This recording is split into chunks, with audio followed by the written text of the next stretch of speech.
Guys, kung isa ka mang OFW na nagtatrabaho sa ibang bansa o kaya naman nasa Pilipinas lang, ay dapat gawin nyo ito kapag nawala ang inyong ID kagaya ng driver's license, passport at iba pang identification card. Dapat agad-agad nyo itong ipablatter sa pulis sa Pilipinas man or sa abroad.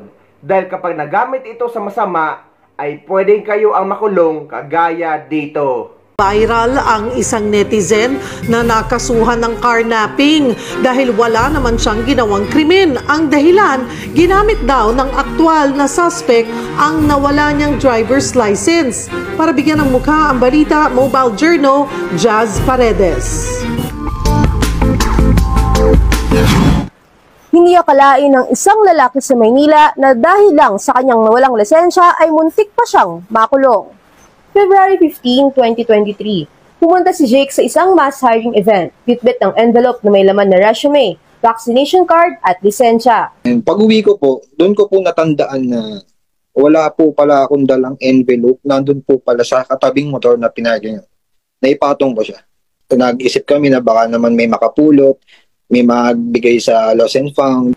Yun nga lang, walang nagbalik ng envelope. After 2 days, nagpa-affidavit of loss si Jake sa Manila City Hall para makakuha ng duplicate ng lisensya.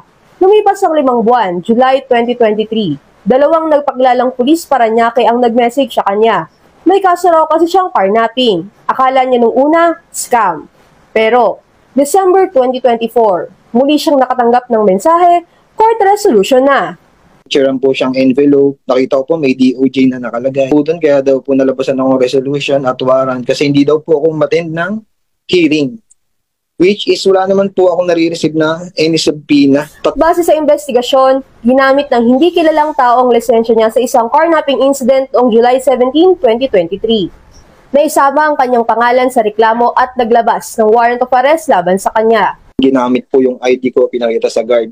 Yun po yung pinresent niya, yung ID ko. Tatol po ni Judge is denied. Denied po. Imbis na bawasan, dinoble po, ginawang 600,000. Ayun po, simula nun, hindi na po talaga namin alam gagawin.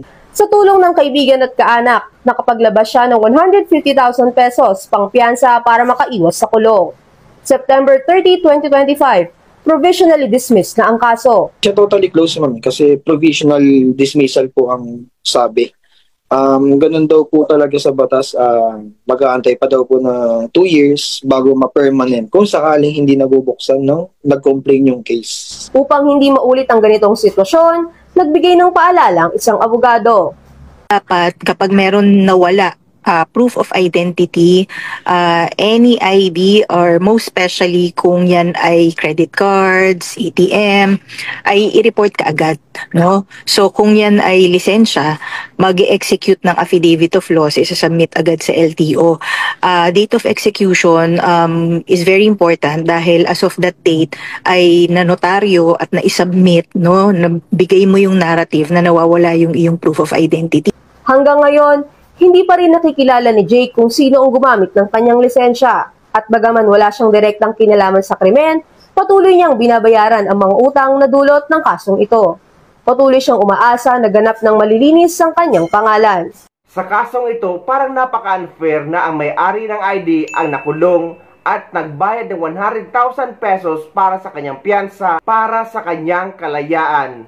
Dapat may balik ang pera na pinambayad sa kanyang piyansa dahil napatunayan naman na hindi siya ang gumawa ng krimen dahil nga nag-affidavit of loss na siya sa munisipyo at nakakuha na siya ng bagong lisensya. Mas maigi sana na makaabot ito kay Senator Raffy Tulfo para naman magisa ang part ng mga pulis. Dahil nga napatunayan naman na hindi siya ang gumawa ng krimen at may proof na nawawala ang kanyang lisensya. Ganun pa man ay maging paalala ito sa lahat ng mga kababayan natin na sa Pilipinas man or ibang bansa.